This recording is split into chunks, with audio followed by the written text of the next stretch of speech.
भारत माता की आवाज पहाड़ी के उस पार सुनाई देनी चाहिए। भारत माता की, भारत माता की।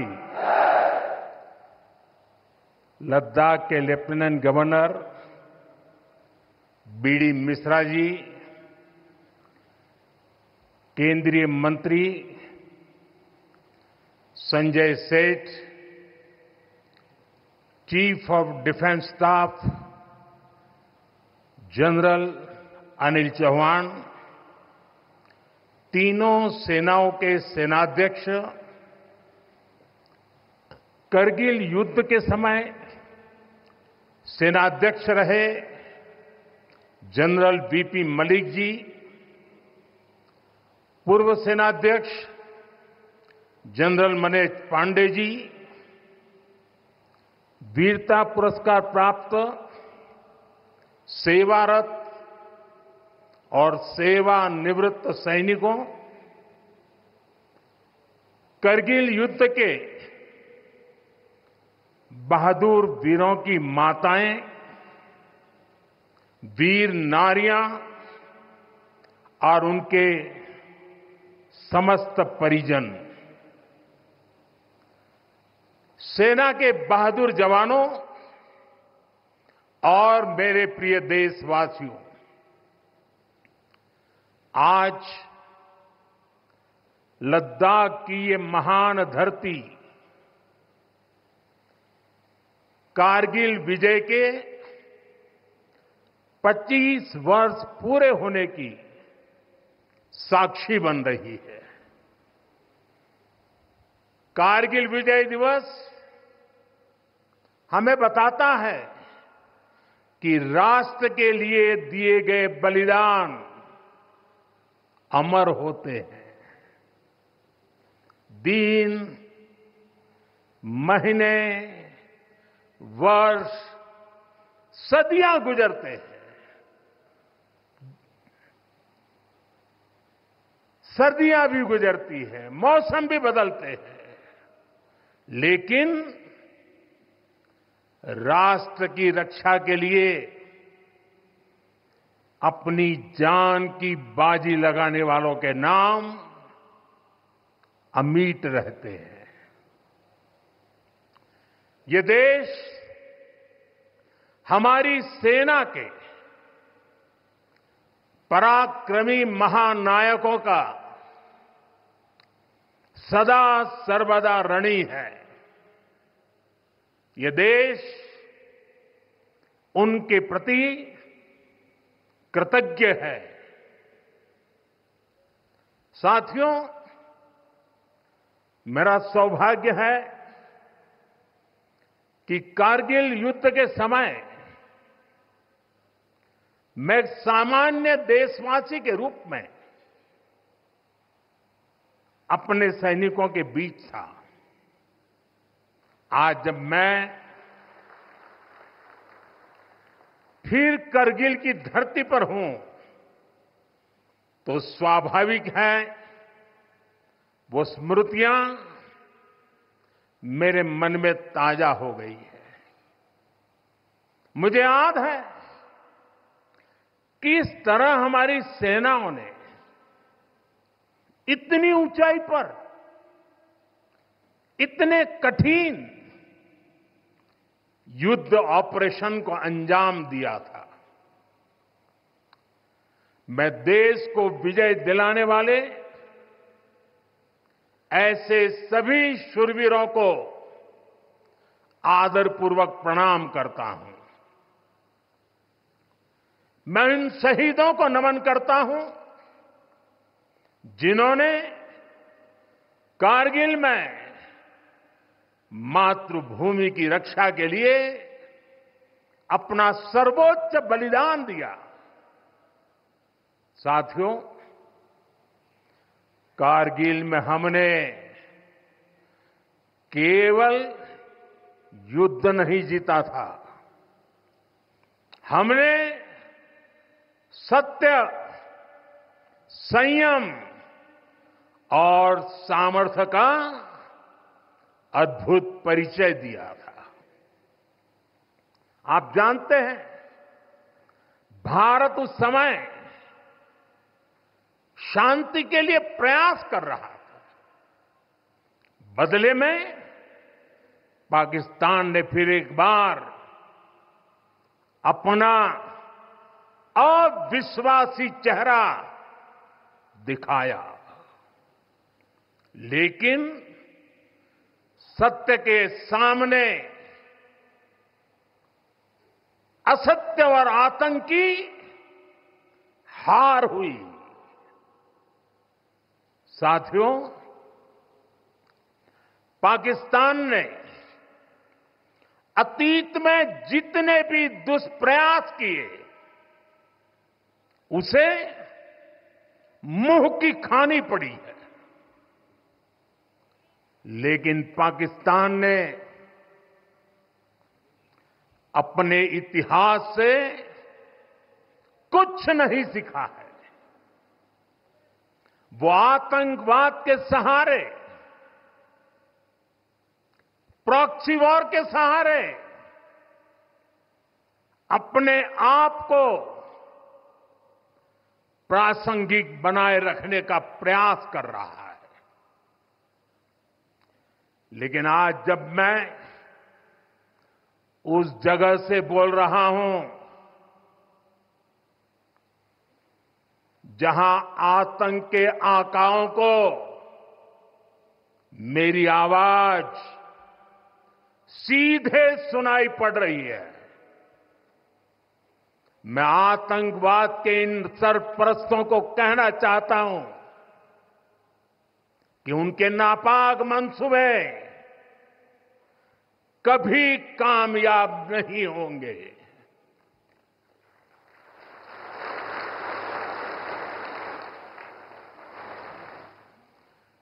आतंकवाद को हमारे जाबाज पूरी ताकत से कुचलेंगे। दुश्मन को मुंहतोड़ जवाब दिया जाएगा। साथियों, लद्दाख हो या फिर जम्मू कश्मीर, विकास के सामने आ रही हर चुनौती को भारत परास्त करके ही रहेगा।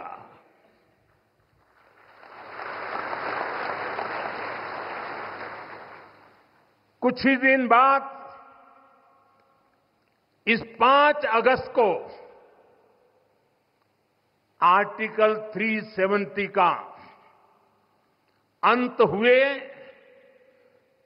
5 वर्ष पूरे होने जा रहे हैं। जम्मू कश्मीर आज नए भविष्य की बात कर रहा है, बड़े सपनों की बात कर रहा है। जम्मू कश्मीर की पहचान G20 जैसी ग्लोबल समिट की अहम बैठक करने के लिए हो रही है। इंफ्रास्ट्रक्चर डेवलपमेंट के साथ साथ जम्मू कश्मीर, लेह, लद्दाख में टूरिज्म सेक्टर भी तेजी से ग्रो कर रहा है। दशकों बाद कश्मीर में सिनेमा घर खुला है। 3.5 दशक के बाद पहली बार श्रीनगर में ताजिया निकला है। धरती का हमारा स्वर्ग तेजी से शांति और सौहार्द की दिशा में आगे बढ़ रहा है। साथियों, आज लद्दाख में भी विकास की नई धारा बनी है। सिंकुल्ला टनल, इसके निर्माण का काम शुरू हुआ है। सिंकुल्ला टनल के जरिए लद्दाख पूरे साल हर मौसम में देश से कनेक्टेड रहेगा। ये टनल लद्दाख के विकास और बेहतर भविष्य के लिए नई संभावनाओं का नया रास्ता खोलेगी। हम सभी को पता है कि कठोर मौसम की वजह से लद्दाख के लोगों को कितनी मुश्किलें आती हैं। शिंकुंतला टनल के बनने से ये मुश्किलें भी कम होगी। मैं लद्दाख के मेरे भाई बहनों को इस टनल का काम शुरू होने के लिए विशेष बधाई देता हूं। साथियों, लद्दाख के लोगों का हित हमेशा हमारी प्राथमिकता रहा है। मुझे याद है कोरोना के समय में करगिल क्षेत्र के हमारे कई लोग ईरान में फंस गए थे। उन्हें वापस लाने के लिए मैंने व्यक्तिगत स्तर पर काफी प्रयास किए। ईरान से लाकर उन्हें जैसलमेर में ठहराया गया था और जब स्वास्थ्य की दृष्टि से पूरी तरह संतोषजनक रिपोर्ट मिले, उसके बाद उन सबको उनके घर तक यहां पहुंचाया था। हमें संतोष है कि हम अनेकों जिंदगियों को बचा पाए। यहां के लोगों की सुविधाएं बढ़े, ईज ऑफ लिविंग बढ़े, इसके लिए भारत सरकार निरंतर प्रयास कर रही है। बीते 5 वर्षों में ही हमने लद्दाख के बजट को 1100 करोड़ से बढ़ाकर 6000 करोड़ रुपए कर दिया है। यानी करीब करीब 6 गुना की वृद्धि। ये पैसा आज लद्दाख के लोगों के विकास में, यहां सुविधाएं बढ़ाने में काम आ रहा है। आप देखिए, सड़क, बिजली, पानी, शिक्षा, पावर सप्लाई, रोजगार, लद्दाख में हर दिशा में दृश्य भी बदल रहा है, परिदृश्य भी बदल रहा है।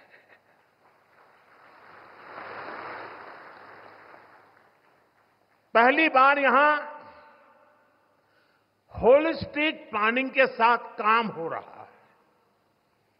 जल जीवन मिशन की वजह से अब लद्दाख के 90% से ज्यादा घरों में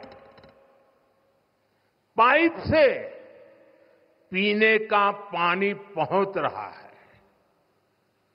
लद्दाख के युवाओं को क्वालिटी हायर एजुकेशन मिले, इसके लिए यहां सिंधु सेंट्रल यूनिवर्सिटी का निर्माण हो रहा है। पूरे लद्दाख क्षेत्र को 4G नेटवर्क से जोड़ने का काम भी चल रहा है। 13 किलोमीटर लंबी जोजिला टनल का काम भी जारी है। इसके वजन बनने से नेशनल हाईवे नंबर 1 पर भी ऑल वेदर कनेक्टिविटी हो जाएगी।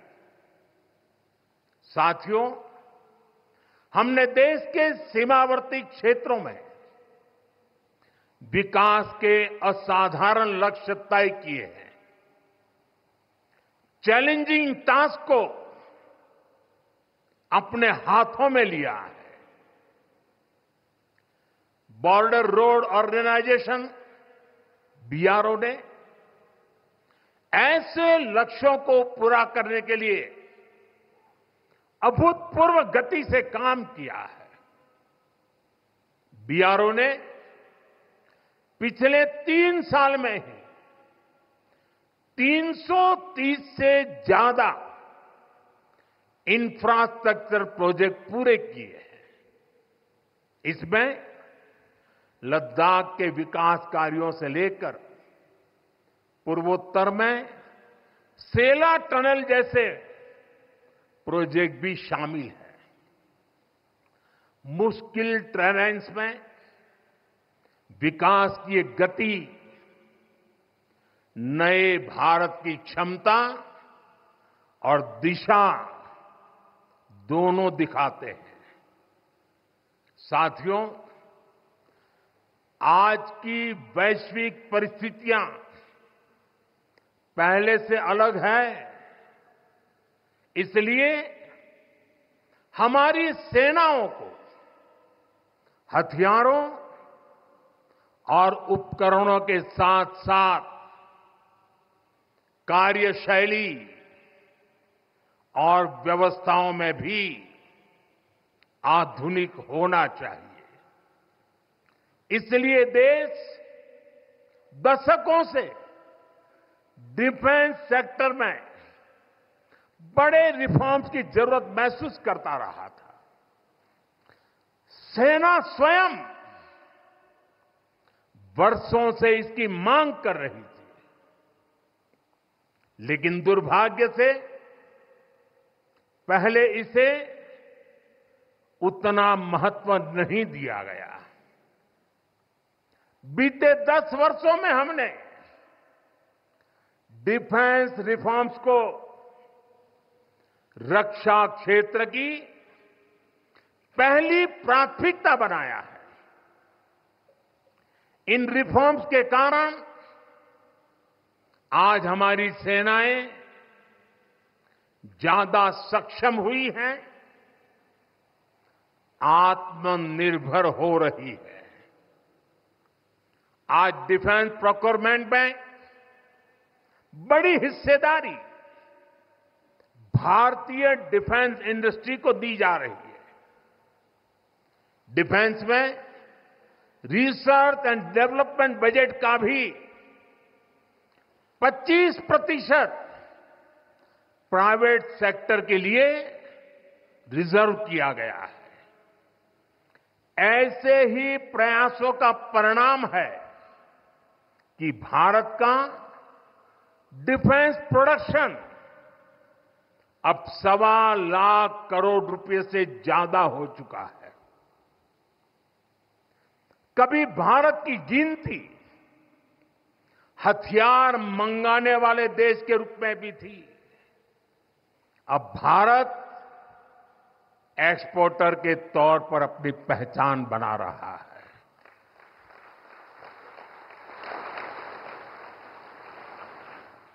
मुझे खुशी है कि हमारी सेनाओं ने 5,000 से ज्यादा हथियारों और ये सैन्य उपकरणों की लिस्ट बनाकर ये तय किया है कि अब ये 5,000 आइटम्स बाहर से नहीं मंगवाए जाएंगे। मैं इसके लिए सेना नेतृत्व को बधाई देता हूं। साथियों, डिफेंस सेक्टर में रिफॉर्म्स के लिए भी भारत की आर्म्ड फोर्सेस की सराहना करना चाहता हूं। हमारी सेनाओं ने बीते वर्षों में कई साहसिक निर्णय लिए हैं। सेना द्वारा किए गए जरूरी रिफॉर्म्स का एक उदाहरण अग्निपथ स्कीम भी है। दशकों तक संसद से लेकर अनेक कमेटी तक में सेनाओं को युवा बनाने पर चर्चाएं होती रही है। भारत के सैनिकों की औसत आयु, एवरेज एज, ग्लोबल एवरेज से ज्यादा होना, ये हम सबकी चिंता बढ़ाता रहा है। इसलिए ये विषय बरसों तक अनेक कमिटियों में भी उठा, लेकिन देश की सुरक्षा से जुड़ी इस चुनौती के समाधान की पहले इच्छा शक्ति नहीं दिखाई गई। शायद कुछ लोगों की मानसिकता ही ऐसी थी कि सेना मतलब नेताओं को सलाम करना, परेड करना। हमारे लिए सेना मतलब 140 करोड़ देशवासियों की आस्था। हमारे लिए सेना मतलब 140 करोड़ देशवासियों की शांति की गारंटी। हमारे लिए सेना मतलब देश की सीमाओं को सुरक्षा की गारंटी। अग्निपथ योजना के जरिए देश ने इस महत्वपूर्ण सपने को एड्रेस किया है। अग्निपथ का लक्ष्य सेनाओं को युवा बनाना है। अग्निपथ का लक्ष्य सेनाओं को युद्ध के लिए निरंतर योग्य बनाए रखना है। दुर्भाग्य से राष्ट्रीय सुरक्षा से जुड़े इतने संवेदनशील विषय को कुछ लोगों ने राजनीति का विषय बना दिया है। कुछ लोग सेना के इस रिफॉर्म पर भी अपने व्यक्तिगत स्वार्थ में झूठ की राजनीति कर रहे हैं। ये वही लोग हैं जिन्होंने सेनाओं में हजारों करोड़ के घोटाले करके हमारी सेनाओं को कमजोर किया। ये वही लोग हैं जो चाहते थे कि एयरफोर्स को कभी आधुनिक फाइटर जेट न मिल पाए। ये वही लोग हैं जिन्होंने तेजस फाइटर प्लेन को भी डिब्बे में बंद करने की तैयारी कर ली थी।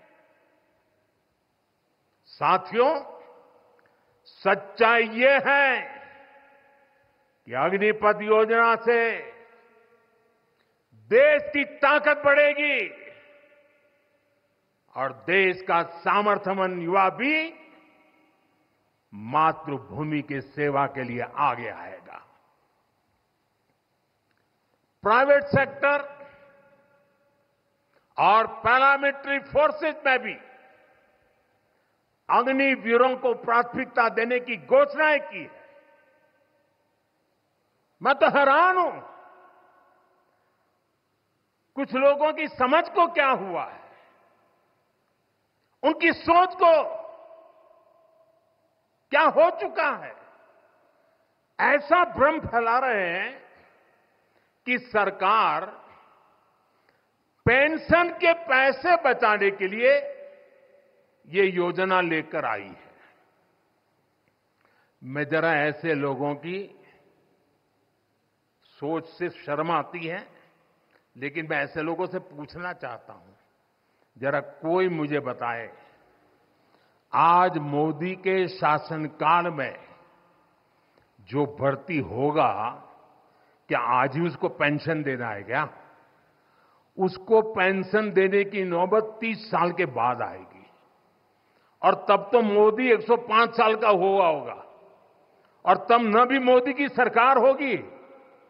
क्या मोदी जब 105 साल का होगा 30 साल के बाद जो पेंशन बचेगा उसके लिए मोदी ऐसा राजनीतिक है जो आज गाली खाएगा?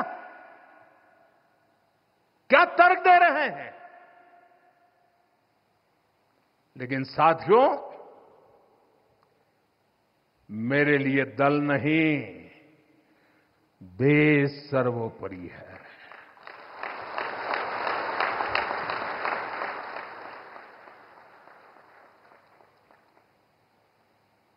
और साथियों, मैं आज गर्व से कहना चाहता हूं, सेनाओं द्वारा लिए गए इस फैसले का हमने सम्मान किया है। और जैसा मैंने पहले कहा, हम राजनीति के लिए नहीं, राष्ट्र नीति के लिए काम करते हैं। हमारे लिए राष्ट्र की सुरक्षा सर्वोपरि है। हमारे लिए 140 करोड़ की शांति ये सबसे पहले है। साथियों, जो लोग देश के युवाओं को गुमराह कर रहे हैं, उनका इतिहास साक्षी है कि उन्हें सैनिकों की कोई परवाह नहीं है। ये वही लोग हैं जिन्होंने एक मामूली रकम 500 करोड़ रुपए दिखाकर वन रैंक वन पेंशन पर झूठ बोला था। 500 करोड़। ये हमारी सरकार है जिसने वन रैंक वन पेंशन लागू किया।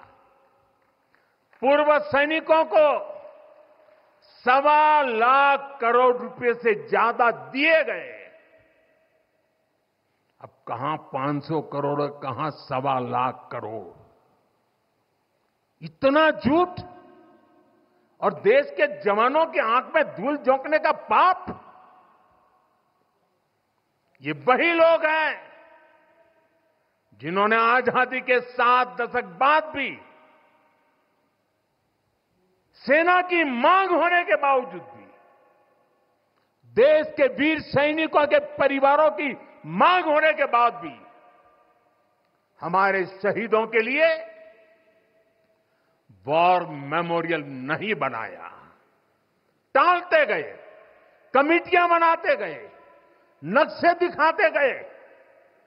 ये वही लोग हैं जिन्होंने सीमा पर तैनात हमारे जवानों को पर्याप्त बुलेट प्रूफ जैकेट्स भी नहीं दी थी। और साथियों, ये वही लोग हैं जो करगिल विजय दिवस को भी नजरअंदाज करते रहे। ये तो देश की कोटि कोटि जनता के आशीर्वाद है कि मुझे तीसरी बार सरकार बनाने का मौका मिला और इसलिए आज ये महत्वपूर्ण ऐतिहासिक घटना का हम पुण्य स्मरण कर पा रहे हैं। वरना अगर वही आ जाते तो इस युद्ध विजय की इस तारीख को याद नहीं करते।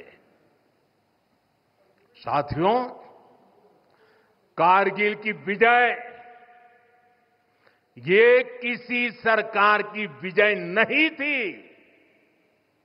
कारगिल की विजय ये किसी दल का विजय नहीं था। ये विजय देश की थी। ये विजय देश की विरासत है। ये देश के गर्व और स्वाभिमान का पर्व है। मैं एक बार फिर 140 करोड़ देशवासियों की तरफ से मेरे वीर जवानों को श्रद्धापूर्वक नमन करता हूं। सभी देशवासियों को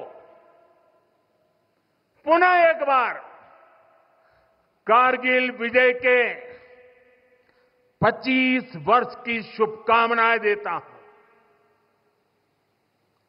मेरे साथ बोलिए, भारत माता की। ये भारत माता की जय मेरे उन वीर शहीदों के लिए है, मेरे वीर भारत मां के वीर सपूतों के लिए है। भारत माता की, भारत माता की, भारत माता की। बहुत बहुत धन्यवाद।